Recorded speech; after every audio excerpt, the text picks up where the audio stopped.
চেষ্টা করছে কিছু ব্যক্তিত্ব। সেখানে রাজ্যপাল যান, কিন্তু হিন্দুদের বাড়ি গিয়ে দেখলেন একজন মুসলিম মুসলিমদের বাড়ি কান।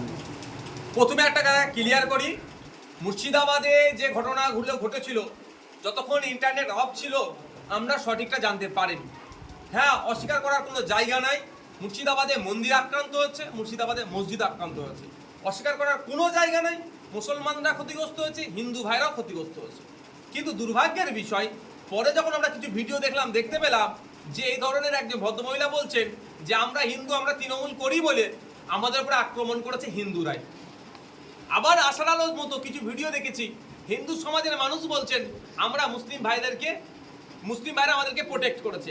আবার ভিডিওতে দেখেছি মুসলিম ভাইরা বলছে যে হিন্দু ভাইরা আমাদেরকে প্রোটেক্ট করেছে। তাহলে এর মধ্যে দাঙ্গা বা সাম্প্রদায়িক উস্কানিমূলক এই কার্যকলাপ কারা করছে? রাজনৈতিক কারবারিরা। সেই ঘটনাটা কেন্দ্র করে সম্ভবত 3 জন মারা গিয়েছেন। একজন হচ্ছে মুসলিম সম্প্রদায়ের, পুলিশের গুলিতে তিনি নাকি মারা গিয়েছেন। আর 2 জন হচ্ছে হিন্দু সম্প্রদায়ের, তাকে নাকি দাঙ্গাবাজরা খুন করেছে। যদিও হিন্দু সম্প্রদায়ের যিনি 2 জন মারা গিয়েছেন তাদেরকে খুন করার জন্য 4 জন অ্যারেস্ট হয়েছে। কিন্তু ইজাজ বলে যে ছেলেটি আছে, তাকে যারা খুন করলো বা গুলি করে মারলো, সেই বিষয়ে এখনো কোনো তথ্য আমরা দেখতে পেলাম না। এমত অবস্থায় রাজ্যপাল মহোদয় তিনি মুর্শিদাবাদে ভিজিট করলেন। অবশ্যই আমি মনে করি তার যাওয়াটাও দরকার ছিল। তিনি সাংবিধানিক প্রধান আমাদের রাজ্যের, রাজ্য সরকারের যিনি প্রধান আছেন বা যে সরকার যারা চলছে, সরকার আর পার্টিরা গুলিয়ে ফেলছে, ফলে তাদের কাছে নিরপেক্ষতা আশা করাটা আমাদের বৃথা। সাংবিধানিক প্রধান যেটা কাজ করলেন, সত্যি আমাদেরকে প্রচণ্ডভাবে আঘাত দিল। তিনি দেখলেন গিয়ে যে হিন্দু সম্প্রদায়ের, হিন্দু মুসলিম আমি এরকম করতে চাই না, কিন্তু বলতে আজকে বাধ্য হচ্ছি, 2 জনের বাড়ি, ওই বাড়িতে গেলেন, তাদের সাথে কথা বললেন, ওই এলাকায় ঘুরলেন, ঘুরে চলে আসলেন। কিন্তু ওই মুর্শিদাবাদে ওই এলাকার অদূরেই একজন মুসলিম সম্প্রদায়ের ছেলে, তাকে পুলিশে নাকি গুলি করে মেরেছে, এই অভিযোগ আছে। রাজ্যপাল মহাশয়ের যে ভিজিটটা যেন আমাদের কাছে একটা রাজনৈতিক ভিজিট মনে হলো, পলিটিক্যাল ভিজিট মনে হলো। আমরা আশা করি এটা একটা সাংবিধানিক পোস্ট, এটা কোনো রাজনৈতিক পোস্ট নয়। তিনার পোস্টের তিনি যথাযথ মূল্যায়ন করলে তাহলে সবার যারা ক্ষতিগ্রস্ত হচ্ছে ভিন্ন সম্প্রদায়, তাদেরও যাওয়ার দরকার ছিল। ওই ইজাজের বাড়িতেও যাওয়ার দরকার ছিল, তার পরিবারের সাথেও কথা বলা দরকার ছিল, তাদেরকেও সহমর্মিতা জানিয়ে আসা দরকার ছিল। কিন্তু দুর্ভাগ্যের বিষয়, আমাদের রাজ্যের রাজ্যপালের এই আচরণটা একজন রাজ্যপালের মতো আমরা দেখতে পেলাম না।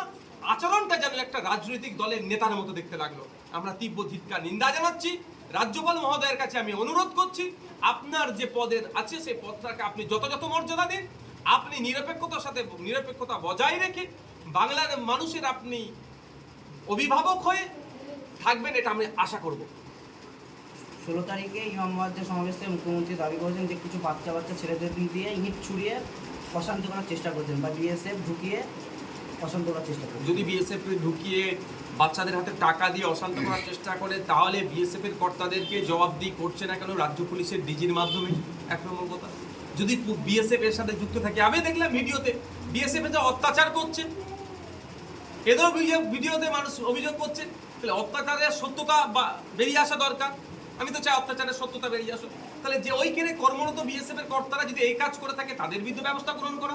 আর যদি তাদের নামে মিথ্যাচার করা হয়, যারা মিথ্যাচার করছে তাদের বিরুদ্ধে ব্যবস্থা গ্রহণ করা। কিন্তু সে না করে কি হচ্ছে,